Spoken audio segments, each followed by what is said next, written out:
No one knew that the mighty billionaire, the man once revered by the whole world, had knelt in a remote forest, pleading for his life before a wild-looking stranger. No one knew the hermit who had lived 30 years without a phone, the internet, or a single coin was, in truth, the elder brother he had long erased from memory. That fateful flight did more than hurl an $80 million Gulfstream into a frozen wilderness. It tore away the brilliant mask the billionaire had worn all his life. When Evan, a proud tech tycoon, regained consciousness amid smoke and despair, he could never have imagined that the hand pulling him back from death belonged to blood he had once abandoned. This is not a story about money. It is the story of a man who loses everything, reputation, power, pride, only to find the one thing he could never buy, family. Evan sat alone inside the opulent cabin of his Gulfstream G700, a castle in the sky coveted by the rich. Beyond the window stretched a flawless, cloudless blue. Far below, the world shrank by the second. Moments earlier he had signed a $4 billion merger, any CEO's dream victory. Yet he did not smile. No one shared the triumph with him except a glass of crimson wine and a Rolex ticking out empty seconds. His personal assistant was not on this flight. No friends. No family. The trip was just another block in a relentless schedule he had engineered to fill the hollow inside. Evan could not recall the last honest conversation he'd had. Advisors, lawyers, shareholders, and cold handshakes governed his calendar. He closed his eyes and let his head sink into the leather seat. "I've reached the summit, haven't I?" he told himself. But something stayed hollow in his chest. Joy had long faded behind endless meetings and globe-spanning flights.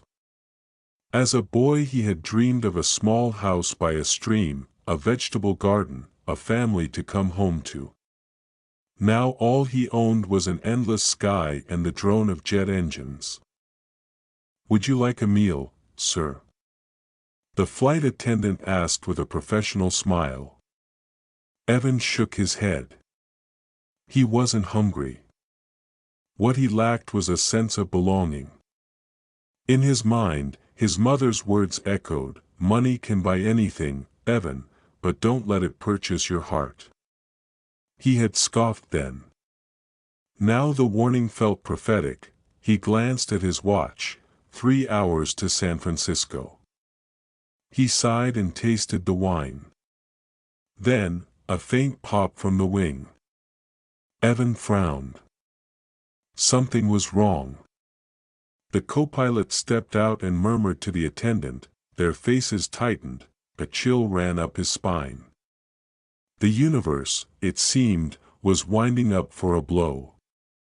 And the man who believed he controlled everything was seconds from having his world, built on power, wealth, and solitude, shattered. The glass still in his hand, Evan felt the plane tremble. Clear skies, why the turbulence? He unbuckled to question the crew, but the cabin lights flickered and died. A muffled blast erupted from the cockpit, and the jet lurched off axis as if shoved by an invisible fist. Evan slammed back into his seat, the glass shattered at his feet. Scarlet warning lights glared, sirens wailed.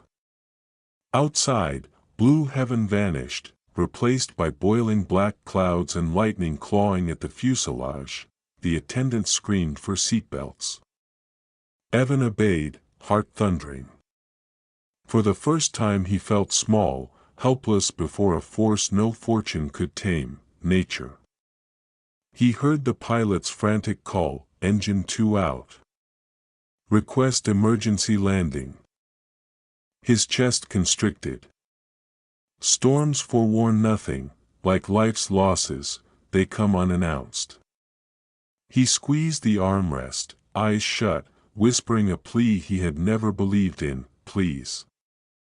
Someone, save me." No answer came, only the howl of wind, the crack of thunder, and a sensation of plummeting toward nowhere. The aircraft spiraled out of command. Metal groaned, luggage slammed, reality dissolved into nightmare. Then, a thunderous explosion. Evan was hurled into the bulkhead, body weightless in a free fall no survivor forgets. A final crash split the night, and silence swallowed everything. Trees splintered, soil erupted, and the luxury jet lay in torn fragments across the forest floor. Evan lay motionless, blood seeping from his brow, consciousness fading. In delirium he saw the boy he once was, sitting on an old porch hugging a puppy, back when his dream was merely warmth and food. Now, he had possessed everything and lost it in minutes. A strange voice sounded in his head, "Evan, perhaps it is time to learn survival again, not with money, but with a heart." He didn't know its source, yet he heard it before the dark claimed him. Evan's eyes cracked open to a sky smeared with ash and smoke. His throat burned, head throbbed. He tried to move, pain seared, a metal shard grazed his shoulder. The stench of burning plastic and fuel churned his stomach, wreckage surrounded him. No voices. No birds. Only wind through branches, and the faint pop of dying fires. He dragged himself from the debris. Each inch was agony, yet instinct insisted he crawl. An eagle sliced across the gray sky. Evan realized no rescue teams were coming. No signal. No internet.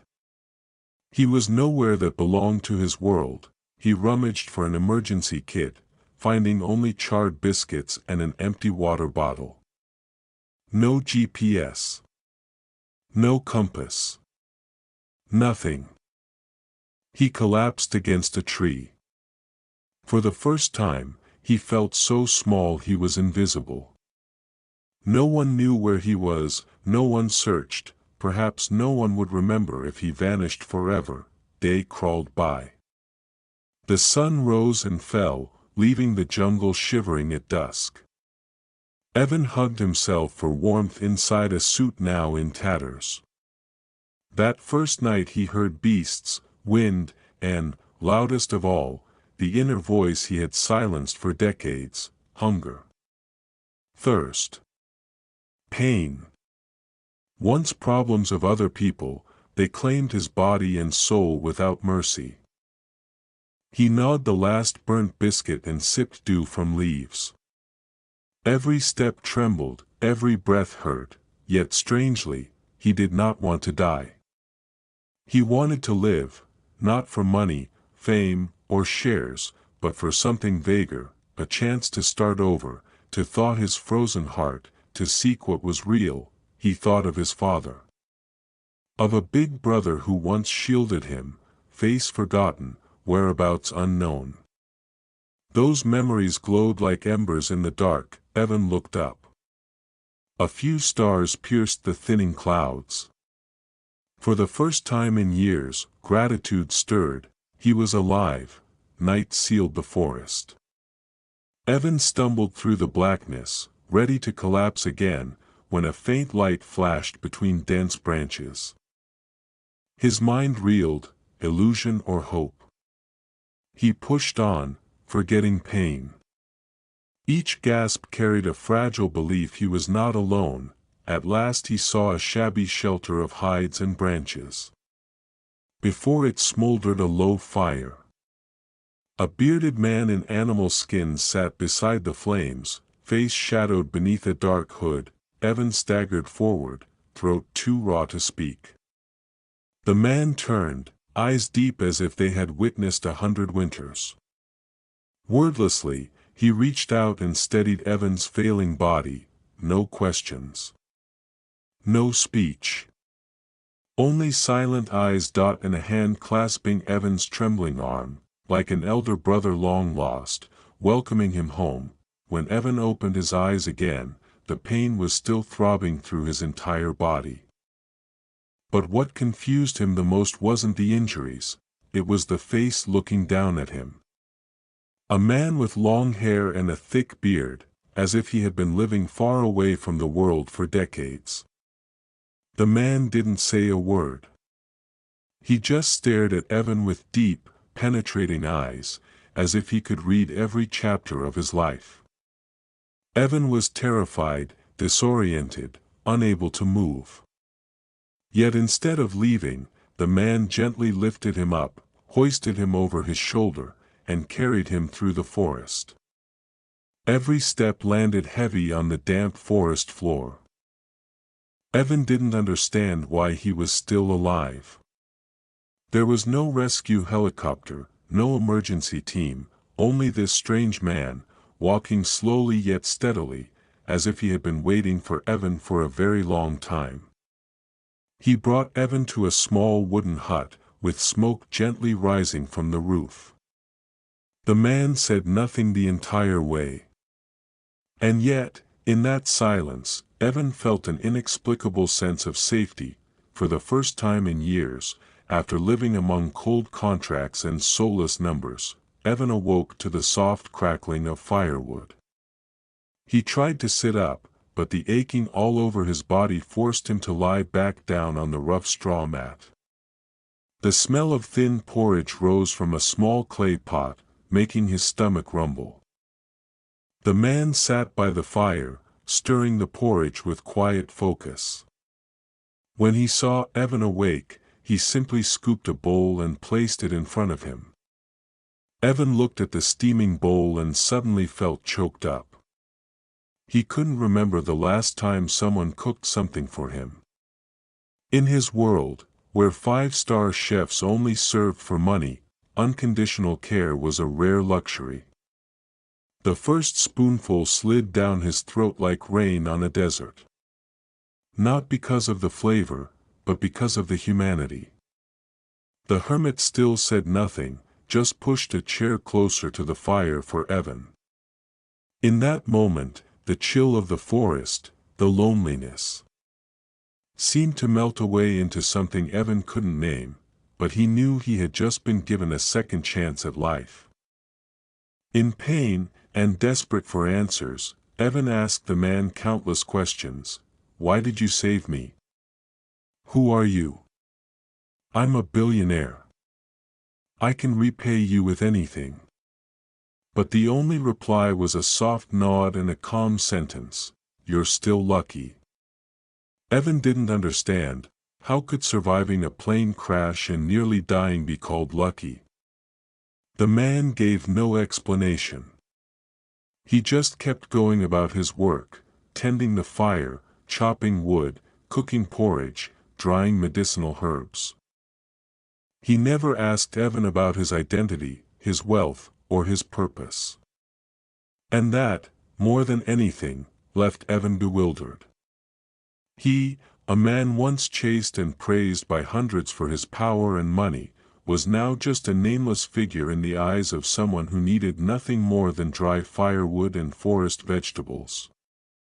Evan slowly realized, perhaps, for the first time in his life, he was experiencing what it meant to simply exist, not for status, not for benefit. Just a human being kept alive. Each day in the forest became a lesson Evan had never learned in any business school. At dawn, the man would collect rainwater from a large banana leaf, start a fire with stones and wood, and cook porridge from wild roots and greens. At first, Evan only watched. But soon, curiosity took over. How could this man live without a phone, without a computer, without a schedule, an assistant, or even a clock? Every movement he made was slow but deliberate, as if time no longer needed rushing. Evan asked, "Don't you get lonely?" The man smiled slightly. "I've felt lonelier in the middle of crowds." That line silenced Evan. He remembered the lavish parties where he only smiled out of obligation, the meetings he attended without his heart. And now, Sitting by a fire, hearing the boiling water and wine through the leaves, he realized, this simple life had something even his empire didn't: peace. Under the dim firelight, Evan and the hermit began to talk more. At first, just short exchanges about the weather, the wounds, the plants. But gradually, the man opened up. He spoke of a poor childhood, a small village left behind, a younger brother lost in a fire. Evan listened quietly. Each memory flowed like a river cutting through his heart. The man didn't cry, but his voice faltered when he spoke of his mother, an old bicycle, or the smell of the cornbread she used to make. Evan didn't know why he felt so moved. Maybe the story was too real, too close. Or maybe a part of him saw himself in every word. A child once longing to be loved properly, who grew up among numbers and ambition. On those nights, the fire burning, the forest still, two once strangers found themselves again through nameless stories. One night, as Evan lay curled up by the fire, he glanced at the man peeling forest yams, and suddenly felt something strange. The way he held the knife, the way he softly smiled at the rustle in the woods, the way he furrowed his brow in thought. All of it felt oddly familiar. Evan couldn't explain it. He closed his eyes, trying to remember. A blurred memory, from a long time ago, was clawing its way to the surface. But he couldn't grasp it. Just a feeling, that he had known this man before, somewhere, in another life. That feeling kept him awake all night. He began to notice more, the voice, the walk, the gaze. Every detail felt like a puzzle piece falling into an unfinished picture. But Evan still didn't see it. Couldn't yet realize that the man who had saved him wasn't just a hermit, but someone deeply familiar, someone he had lost a long time ago. Early in the morning, the forest was shrouded in mist, the cold air seeping into the skin like invisible needles. Evan sat in front of the fire, hands wrapped around a warm cup, eyes gazing into the blurry distance. The man was still tending the firewood, just as he did every day. But today, Evan could no longer hold back the curiosity that had been simmering in his heart for days. He asked, his voice as soft as smoke, "Why do you live in this place?" The man paused. Silence fell over the small tent. After a long moment, he answered, his voice low and slow, "Because there's no one waiting for me in the city." Evan looked up. The man continued, as if retracing old memories, "My younger brother went missing after an accident. The family broke apart. There's no one left." Evan felt his heart tighten. He didn't know why those words struck him so deeply. In that moment, amidst the thick forest mist, something, like a memory, like fate, began to stir quietly within him. From that day on, the story slowly unraveled. No longer were their conversations just short remarks about dry firewood or thin porridge. Each night, by the flickering flames, the man shared a little more, about a small wooden house by the river, an apple tree the two brothers used to climb, a dog named Rocky who always chased after them when they biked to the fields. Evan fell silent. The names, the details, were not unfamiliar. He remembered a damp wooden roof, falling from an apple tree, and a golden dog that barked madly whenever a stranger came near the yard.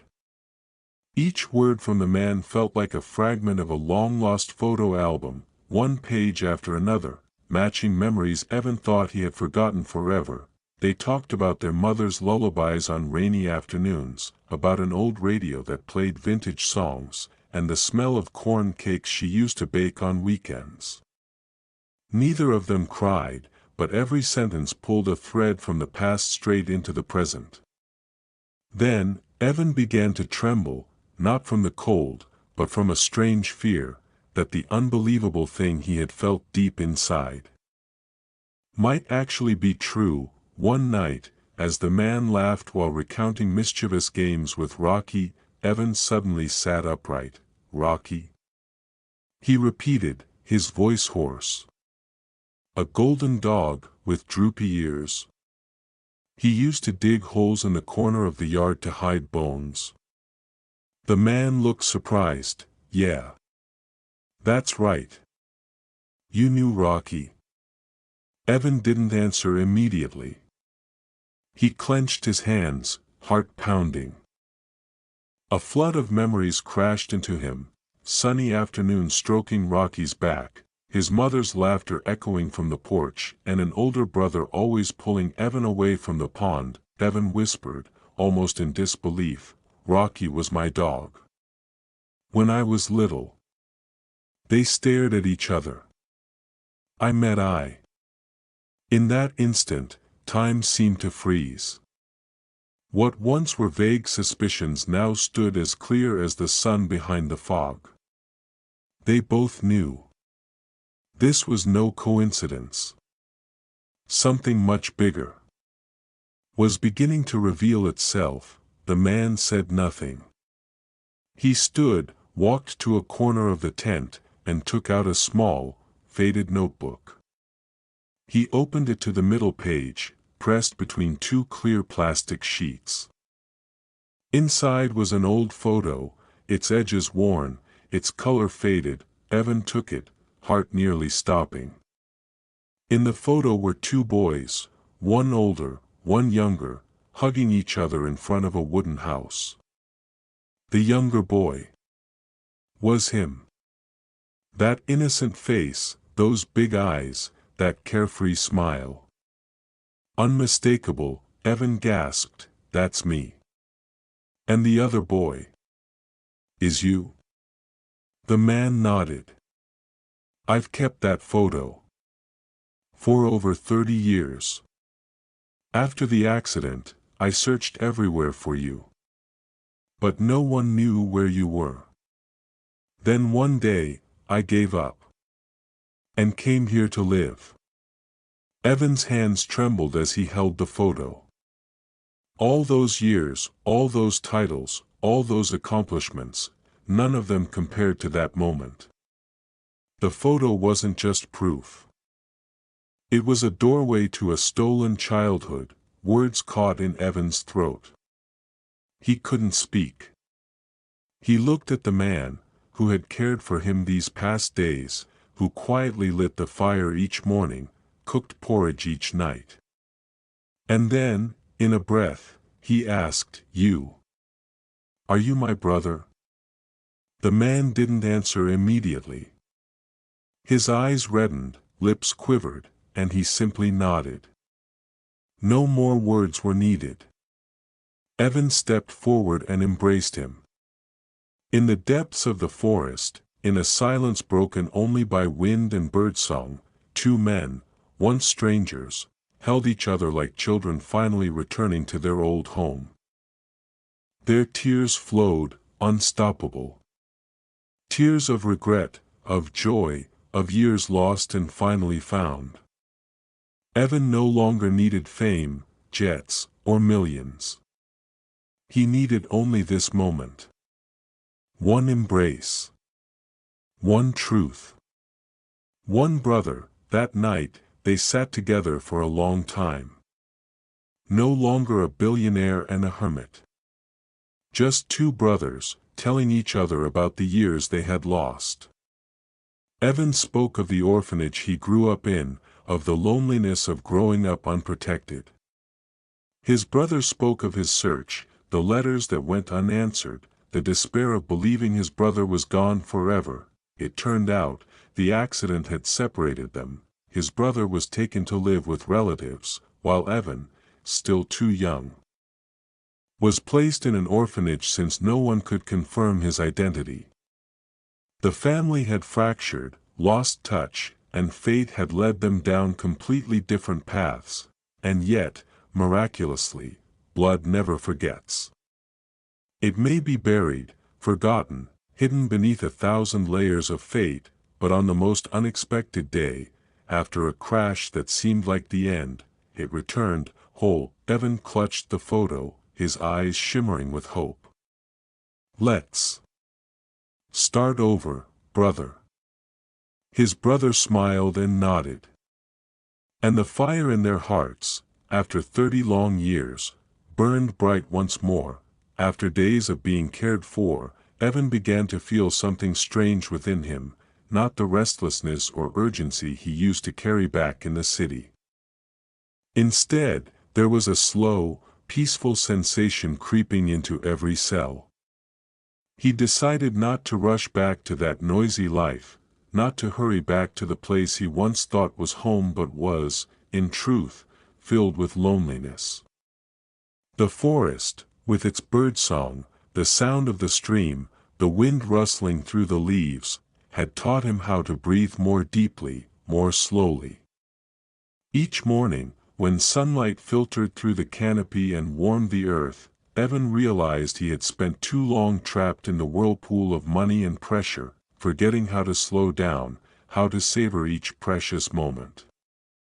He learned to listen, to the chirping of insects, the whisper of the wind, and the voice within his own soul, something he never had time for before. Staying in the forest wasn't a step backward.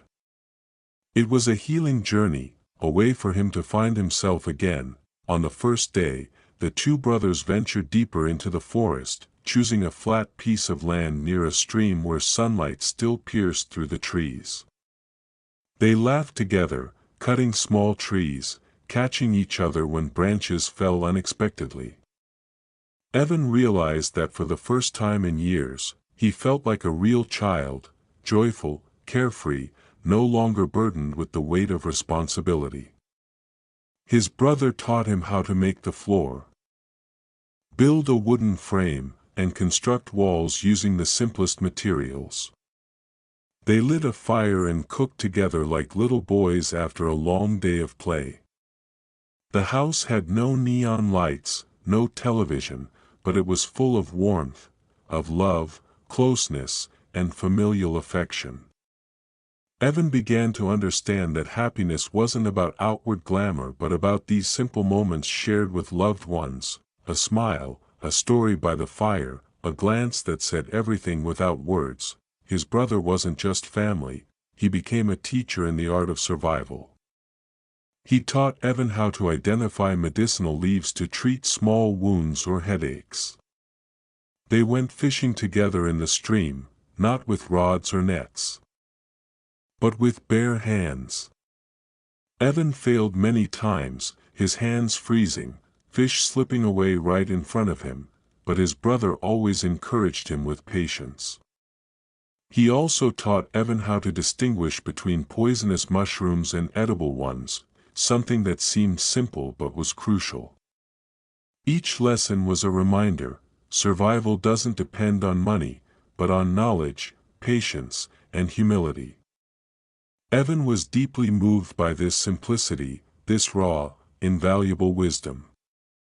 He realized that all the things he used to chase, status, prestige, could never compare to understanding in harmony with nature, and with himself. At night, when the fire had died down, the two brothers sat together under a sky full of stars, listening to the forest's gentle lullaby. They began to speak of the past, of the pain they both had endured. Evan talked about his lonely nights in a luxury penthouse, a place he once thought was the peak of success but in reality was bitterly cold. He shared his burdens, his failures, and the moments when he felt he had nothing left to hold on to. His brother listened quietly, then told him about the years of waiting and fragile hope in the city. About the letters he had sent in silence that were never answered. They opened their hearts, shared their wounds, and shed quiet tears. With every story, Evan felt their bond deepen, as if two long-lost pieces were finally being put back together. One day, sitting under the shade of an ancient tree, Evan decided to do something he hadn't done in years: write a letter to his company. Sitting in a small tent, his hands trembling, he wrote the first lines with sincerity and humility. "I want to apologize to all my colleagues who ever felt pressure because of me. I was wrong to chase success and forget my true self." The letter continued with apologies to business partners who had placed their trust in him. And most importantly, an apology to himself, the person he had neglected for so long. Writing from the forest, Evan felt every word soaked in flesh and soul, a sign of true transformation. It wasn't just a letter, it was a promise to begin again, from the most peaceful place. That early morning, when dew still clung softly to the blades of grass, Evan stood by the tent's entrance, watching his brother lighting a fire. In a voice calm but full of resolve, he asked, "Would you come back with me?" His brother turned around, eyes hinting at a smile, and gently replied, "I've already found you. That's all I'll ever need." That sentence echoed through the stillness of the forest like a vow for a new beginning. They stood there, not as two strangers once separated, but as a real family, two puzzle pieces finally reunited. And from that moment, they knew that no matter how long the road ahead, no matter how difficult life would be, they would never be alone again. That morning, as the first rays of sunlight pierced through the treetops, Evan sat quietly, gazing out at the crystal-clear blue sky. There was a strange feeling inside him, not the usual rush or anxiety of the past, but a deep, spreading sense of peace. He was preparing to leave the forest, a place that had become more than just a home, it had become a sanctuary for his soul. Living alongside his hermit brother, experiencing the simplicity of each day and staying close to nature, Evan finally understood what it meant to truly live. He could feel every breath, every heartbeat, as if each moment held immeasurable value. As he sat in the rescue helicopter, watching the forest shrink beneath him, he felt like he was leaving, but not truly. The memories etched into his heart, the lessons of brotherhood, humility, and gratitude, would never leave him. Evan made a promise to himself: he would return. Not just once, but regularly every month, to keep his heart alive and shining. The peace of the forest had become part of who he was, helping him grow stronger and more grounded on his journey through life. Though he would return to the noisy, competitive world outside, Evan knew he was no longer the same man. He was someone who had come to understand the true value of life and kinship. Before the helicopter took off, he looked back one last time, his heart overflowing with gratitude, for it was this place that had saved him from the darkness within. Leaving the forest, Evan carried not just his luggage, but a renewed heart, one full of love and hope for a brighter future. When he stepped into the bustling city airport, Evan immediately felt the difference within himself. In the past, he used to rush through, eyes fixed only on digital dashboards or heavy contracts. Now, he viewed everything with a gentler, more caring gaze. The streets were no longer just a sea of indifferent faces, they were filled with people, each carrying their own story, lives he had once overlooked. He began taking time to talk with his employees, not just giving orders, but engaging with sincerity and respect. Every step he took, now on foot instead of in a luxury car, he felt life slow down and grow deeper. It was as though the peace of the forest had seeped into every cell, making him cherish even the simplest moments. His daily calls no longer felt stressful but were filled with empathy and shared understanding. Though still the leader, Evan no longer felt alone. Instead, he found joy in connection and sharing. This change radiated to those around him, spreading a positive energy that gradually transformed the company's culture into one that was warmer and more humane. Evan now understood that success wasn't just about money or power, it was about creating value and happiness for others. One day, Evan stood in a conference room, presenting blueprints for a new forest sanctuary project called Leo's Sanctuary, named in honor of the Hermit brother who had saved his life. This wasn't just any forest, it was a haven for life, for lost souls, and the raw values of nature. Evan wanted the world to know that alongside ever-advancing technology and urban development, there are things that still need to be preserved and protected. Ancient trees, birds, and crystal-clear streams, all deserve to thrive, and they could also heal human hearts. This project wasn't just business, it was his deepest passion. He spent countless nights planning, tirelessly working with environmental experts, conservationists, and local communities. When the sanctuary was finally inaugurated, Evan stood there, heart full of pride and gratitude. This was his way of giving back, of honoring the brother who had taught him the greatest lesson: money can't buy happiness, but it can be used to protect and spread the values of humanity and nature. Even if no one ever saw his brother's face, Leo's sanctuary would remain a legacy for future generations, a testament to the love and perseverance of two brothers. When news broke that Evan was withdrawing from major business projects, especially in environmentally harmful industries, the media was stunned. A billionaire known for million-dollar deals was now walking away from massive profits to pursue intangible values. When asked by reporters why, Evan calmly replied, "Money can't buy my brother. But I can use it to protect what he cherished." That statement left many reflecting deeply. This wasn't just a personal transformation, it was a powerful message about social responsibility and environmental consciousness. Critics who once called him reckless began to reconsider. Evan became a symbol of change, of the courage to let go in order to preserve something greater than wealth. He was no longer just a man chasing fortune, he became a source of inspiration for entrepreneurs and young people alike. Every article and interview helped spread his story further, delivering the message: life is more meaningful than chasing profit alone.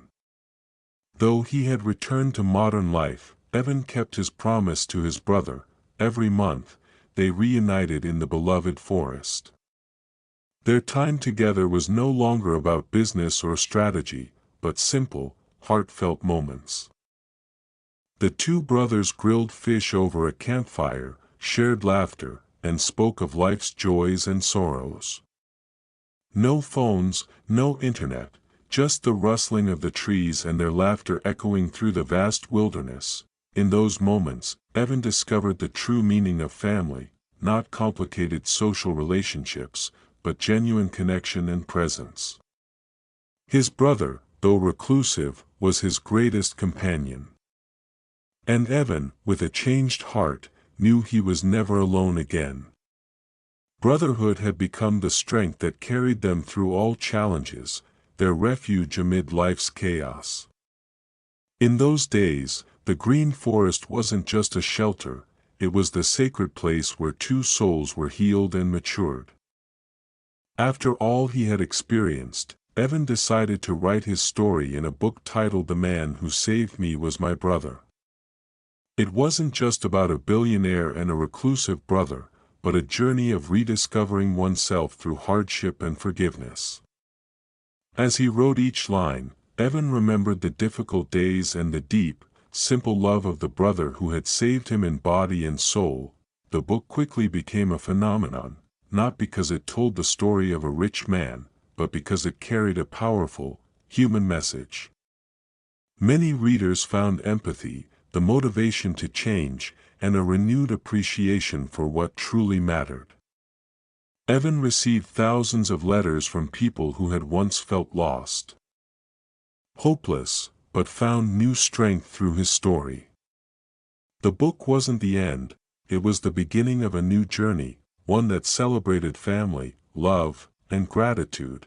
And to Evan, the most precious thing was never fame or fortune, it was the sacred bond between two brothers, reunited in the vastness of life. On a quiet autumn afternoon, as soft golden sunlight filtered through the forest leaves, the older brother sat at a small wooden table inside his humble cabin. In front of him lay a blank sheet of paper, an old pen, and a flood of memories. He wrote slowly, each word carefully chosen, as if pouring his deepest emotions into a letter for the younger brother he never thought he'd see again. "If you're reading this letter, I might have already gone," he wrote, his heart heavy, knowing his health was fading. But through each line, he offered peace and hope. "Don't be sad, because we found each other. Brotherhood is the most precious gift in life, nothing can replace it."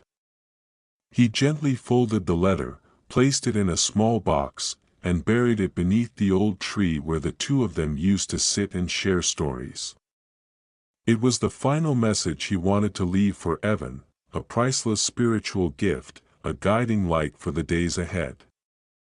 When Evan received the news that his brother had passed, his heart shattered.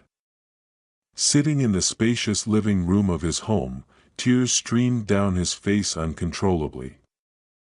A whirlwind of emotions swirled inside him, grief, regret, but also deep gratitude for having had the chance to meet and understand his brother.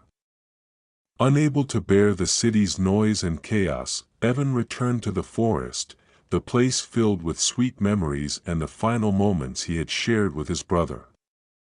This time, there was no laughter, no rush. Only the sound of wind rustling through the trees, as if singing a lullaby about two brothers. Evan sat silently by the fire, remembering every moment, every word, every smile. Though sorrow filled his heart, he also felt a deep inner peace, as if his brother were still there, watching over him, walking beside him.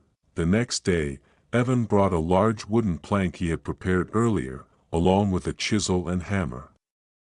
Deep in the forest, beneath the old tree where they had once shared countless conversations, he began carving a small statue. It showed two hands holding tightly, a symbol of a promise that no matter how time passed, no matter the loss, their brotherhood would remain unbreakable. Every carved line represented a memory, a moment of love, a moment of forgiveness. When it was done, Evan stood in silence, tears once again falling. The statue was not just a keepsake, but a symbol of hope and spiritual strength. It reminded him that even amid life's chaos, some things can never be lost, like family, and a bond that transcends all limits. After his brother's passing, Evan made a bold decision to completely change his life. He resigned from his CEO position and sold most of his shares in the company, an act that shocked many. But he knew that his mission now was greater than money or power. He founded an organization called Brothers for Lost Souls, dedicated to helping those who had experienced loss. Those who felt lost in life. The organization aimed to reconnect families, heal emotional wounds, and inspire kindness and perseverance. Evan and his team hosted gatherings, offered psychological counseling, mobilized communities, and shared his own story as living proof of transformation. From a powerful billionaire, he became a companion, a guide for countless people searching for light in their own darkness. It was a journey full of challenges, but also one overflowing with meaning. The book The Man Who Saved Me Was My Brother was republished and spread wider than ever before. Thousands of letters and emails poured into Evan's organization, each one carrying a story of loss, loneliness, and a longing to reconnect with family. Many people found hope, found the strength to reach out to loved ones, to forgive, and to heal old wounds. Evan's story was no longer just a personal journey, it became a flame that inspired communities, a reminder of the value of kinship and empathy. Through those pages, readers realized that life isn't just about surviving, it's about loving, connecting, and overcoming challenges together. Life becomes meaningful when we no longer walk alone, but with family, with brothers by our side. One peaceful afternoon, Evan sat on a large rock by a quiet stream, surrounded by birdsong and the scent of wild grass. He looked up at the vast sky, took a deep breath, and let the fullness of life flow through him. Inside, he felt an overwhelming sense of peace. He once believed that losing everything would be the end, a bottomless pit with no escape. But now, he knew it was just the beginning, a new chapter where he rediscovered the parts of himself he had long forgotten, where he realized the true value of love and connection. Smiling, Evan knew he was no longer alone. Brotherhood had taught him how to live fully, how to love unconditionally, and how to walk forward with unwavering faith. It was a journey that any of us can take, not an end, but a rebirth, a hope that never fades.